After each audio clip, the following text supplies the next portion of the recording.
you think that your life is hard and you're giving up on that because you think your life is unfair, think again. I was 18 years old when I got married. I belonged to a very conservative family, a Baloch family, where good daughters never say no to their parents. My father wanted me to get married, and all I said was, if that makes you happy, I'll say yes. And of course, it was never a happy marriage. Just about after 2 years of getting married, about 9 years ago, I met a car accident. Somehow my husband fell asleep and the car fell in the ditch. He managed to jump out, saved himself. I'm happy for him.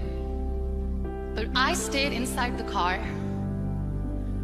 and I sustained a lot of injuries. The list is a bit long.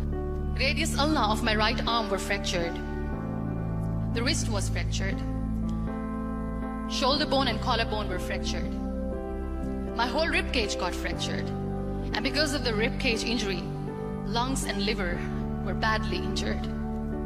But that injury that changed me and my life completely as a person and my perception towards living my life was the spine injury. 3 vertebrae of my backbone were completely crushed and I got paralyzed for the rest of my life. Many people came to rescue. They gave me CPR. They dragged me out of the car. And while they were dragging me out, I got the complete transection of my spinal cord. Those 2.5 months in the hospital were dreadful. I was at the verge of despair. One day, doctor came to me and he said, well, I heard that you wanted to be an artist, but you ended up being a housewife. I have a bad news for you. You won't be able to paint again. Next day, doctor came to me and said, your spine injury is so bad, you won't be able to walk again. I took a deep breath. I decided it's all right. Next day, doctor came to me and said, because of your spine injury and the fixation that you have in your back, you won't be able to give birth to a child again. That day, I was devastated. I still remember, I asked my mother, why me? And that is where I started to question my existence. Why am I even alive? And that is where I realized that the words have the power to heal the soul. My mother said to me, this too shall pass. God has a greater plan for you. I don't know what it is, but He surely has. That day I decided that I'm going to fight my fears. So I wrote down one by one all those fears. And I decided that I'm going to overcome these fears one at a time. You know what was my biggest fear? Divorce. I couldn't stand this word. I was trying to cling on to this person who didn't want me anymore, but I said no. I have to make it work. But the day I decided that this is nothing but my fear, I liberated myself by setting him free. And I made myself emotionally so strong that the day I got the news that he's getting married, I sent him a text that I'm so happy for you and I wish you all the best. And he knows that I pray for him today. Number 2 was, I won't be able to be a mother again. And that was quite devastating for me. But then I realized there are so many children in the world, all they want is acceptance. So there is no point of crying, just go and adopt one. And that's what I did. 2 years later, I got this call from a very small city in Pakistan. I got a call and they said, are you Munibah Mazari? There is a baby boy and would you like to adopt?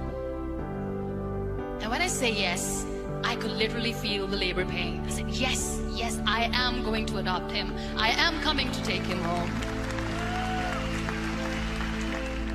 So when you accept yourself the way you are, the world recognizes you. It all starts from within. We have this amazing fantasy about life. This is how things should work. This is my plan. It should go as per my plan. If that doesn't happen, we give up. I never wanted to be on the wheelchair. Never thought of being on the wheelchair.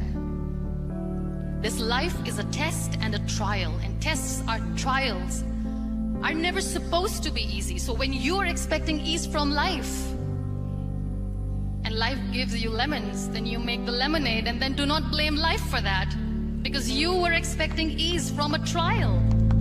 Trials make you a stronger, better person. Life is a trial, and with time you realize that. It is okay to be scared. It is okay to cry. Everything is okay, but giving up should not be an option. They always say that failure is not an option. Failure should be an option, because when you fail, you get up, and then you fail, and then you get up, and that keeps you going. There are so many people in the world who are dreaming to live a life that you are living right now. You have no idea. Embrace each and every breath that you are taking. Celebrate your life. Live it. Don't die before your death. Live your life fully. Accept yourself the way you are. Be kind to yourself. Real happiness lies in gratitude. So be grateful, be alive, and live every moment.